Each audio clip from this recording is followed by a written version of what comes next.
Il était autrefois fort, riche et craint de tous. Mais, à la fin, le roi Henri VIII était malade, seul et accablé de regrets. Son corps s'effondrait, tout comme tout ce qu'il avait bâti. Voici la triste et choquante vérité sur la mort de l'un des plus grands rois d'Angleterre. Pourquoi les derniers jours d'Henri VIII furent tristes? Le roi Henri VIII d'Angleterre laisse dans le souvenir d'un monarque puissant et autoritaire, impitoyable en politique, déterminé en religion et plus grand que nature par sa taille et son ambition. Pourtant, derrière cette image grandiose se cache une vérité moins connue. Les derniers jours d'Henri VIII furent remplis de douleur, de solitude, de peur et de regret. Autrefois prince dynamique qui éblouissait l'Europe, Henri termina sa vie malade, paranoïaque et isolé. Son déclin physique, ses pertes émotionnelles, ses échecs politiques et l'héritage de son règne brutal contribuèrent à la profonde tristesse de ces dernières années. Le déclin d'un roi autrefois vigoureux. Dans sa jeunesse, Henri VIII était athlétique, intelligent et charmant. Il aimait le sport, la musique et l'apprentissage. Il était grand, beau et physiquement fort. Mais à la fin de sa vie, cette image avait complètement changé. Des années d'excès de nourriture et de boissons, combinées à de graves blessures, avaient laissé des traces.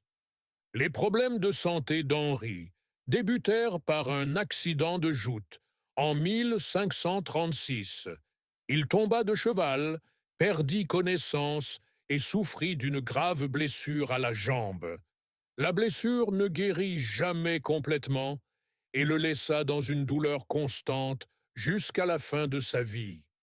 Des infections s'installaient parfois et sa mobilité devint si limitée qu'il était souvent transporté d'une pièce à l'autre. Dans ces dernières années, Henri était extrêmement obèse, pesant plus de 136 kilos. Ses ulcères aux jambes s'aggravèrent, rendant ses mouvements pénibles. Il ne pouvait plus monter à cheval ni marcher longtemps, et il dépendait de chaises et d'appareils mécaniques spécialement conçus.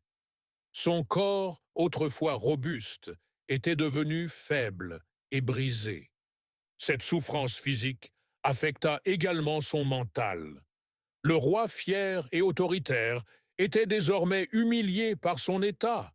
Il s'est laissé emporter par la colère, s'est méfié de son entourage et est devenu profondément amer. Ce déclin dramatique a ajouté une profonde tristesse à ses derniers jours. Solitude et perte de l'amour. Malgré ses 6 mariages, Henri est mort seul. Chacun de ces mariages s'est soldé par une tragédie, une trahison ou la mort. Sa première épouse, Catherine d'Aragon, fut répudiée après 23 ans de mariage, car elle ne pouvait lui donner de fils. La rupture d'Henri avec l'Église catholique, qui contraignit Henri à annuler ce mariage, provoqua un chaos politique et religieux. Catherine mourut le cœur brisé, et Henri aurait ressenti un profond malaise face à sa mort, surtout après la rébellion qui suivit. Sa seconde épouse, Anne Boleyn, fut exécutée sur de fausses accusations d'adultère et d'inceste. Bien qu'Henri ait ordonné sa mort, beaucoup pensent qu'il en éprouva plus tard un sentiment de culpabilité. Elle était la mère d'Élisabeth I, et même Henri II reconnut l'intelligence et le charme d'Élisabeth en vieillissant. Sa troisième épouse, Jeanne Seymour, lui donna son seul héritier mâle, Édouard VI, mais elle mourut peu après avoir accouché. Jeanne était, disait-on, la seule épouse qu'Henri aimait véritablement, et il demanda à être enterré à ses côtés. Sa mort prématurée le hanta profondément. Ses 3 mariages suivants se soldèrent par une déception ou une disgrâce. Anne de Clèves fut rejetée presque immédiatement. Catherine Howard, sa 5e épouse, fut exécuté pour adultère. Sa dernière épouse, Catherine Parr, lui survécut, mais se comporta davantage comme une nourrice que comme une compagne. Bien qu'entouré de monde, Henri était émotionnellement seul, ayant perdu, trahi ou enterré toutes les femmes qui lui étaient proches. Paranoïa et trahison politique. La cour d'Henri ne fut jamais paisible. C'était un endroit dangereux, peuplé de complots, d'espionnage et d'alliances changeantes. Mais dans ces dernières années, Henri devint plus paranoïaque et méfiant que jamais. Il ne faisait confiance à presque personne. Nombre de ses amis et conseillers les plus proches avaient été exécutés plus tôt dans son règne, comme Thomas More, Anne Boleyn et Thomas Cromwell. Dans les années 1540, Henri craignait la trahison à tout moment. Il ordonna des enquêtes, des arrestations et des exécutions sans grande preuve. Les membres de la cour devaient surveiller leurs moindres paroles. Le roi, autrefois célébré, s'était retrouvé isolé par la peur et la méfiance. L'un des exemples les plus frappants fut la façon dont Henri IV traita sa propre famille. Il ordonna l'exécution de sa cousine, Margaret Pole, comtesse de Salisbury, une noble âgée et peu influente politiquement. Sa mort fut particulièrement horrible et largement perçue comme inutile. Cet acte révéla à quel point la paranoïa d'Henri était devenue prégnante. Même ses enfants, Marie, Élisabeth et Édouard, furent tenus à distance. Bien qu'il ait prévu des dispositions pour eux dans son testament, Henri les voyait rarement. Il craignait leur loyauté et leurs ambitions, conscient de l'instabilité de la succession. Un empire en déclin et un héritage de violence.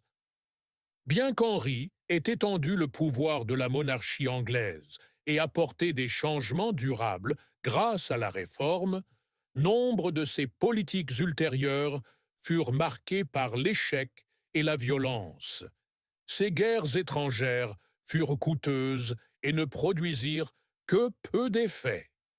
Il vida le trésor anglais en livrant des batailles coûteuses contre la France et l'Écosse, souvent pour des gains modestes.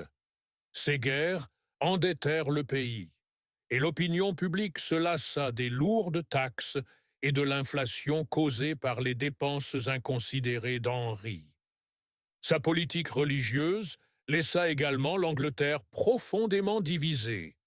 Après avoir rompu avec l'Église catholique, Henri IV tenta de suivre une voie médiane, ni pleinement catholique, ni pleinement protestante. Cela créa confusion et trouble. Il ordonna la destruction de monastères, ce qui enrichit la couronne, mais força également des milliers de moines et d'ouvriers à se déplacer. Églises, bibliothèques et reliques anciennes furent détruites à jamais. Henri IV exécuta protestants et catholiques selon l'actualité politique. À la fin de son règne, personne ne savait vraiment quelle était sa vision religieuse. Ce chaos créa des troubles qui éclateraient plus tard, sous le règne de ses enfants.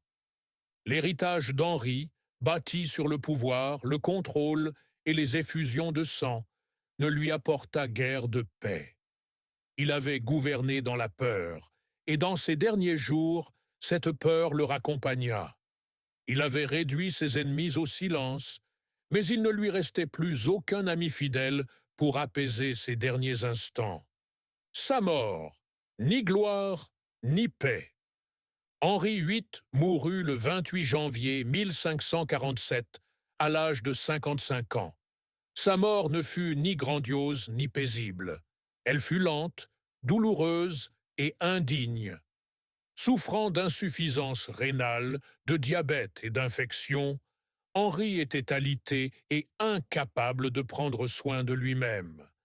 Les médecins ne purent que le regarder dépérir. Selon certains témoignages, Henri VIII fut terrifié dans ses derniers jours. Il savait avoir commis de nombreuses brutalités et craignait pour son âme. Il s'était autrefois autoproclamé chef de l'Église d'Angleterre, mais il aurait pourtant demandé conseil spirituel sur son lit de mort. Certains disent qu'il implora le pardon, tandis que d'autres affirment qu'il mourut aussi fier et rebelle que jamais. Ses funérailles furent également sans honneur. Bien qu'il ait fait construire un tombeau majestueux pour lui-même et Jane Seymour à Windsor, celui-ci ne fut jamais achevé. Henri fut enterré dans un simple caveau de la chapelle Saint-Georges. Son héritage grandiose s'est achevé sur une tombe silencieuse et anonyme.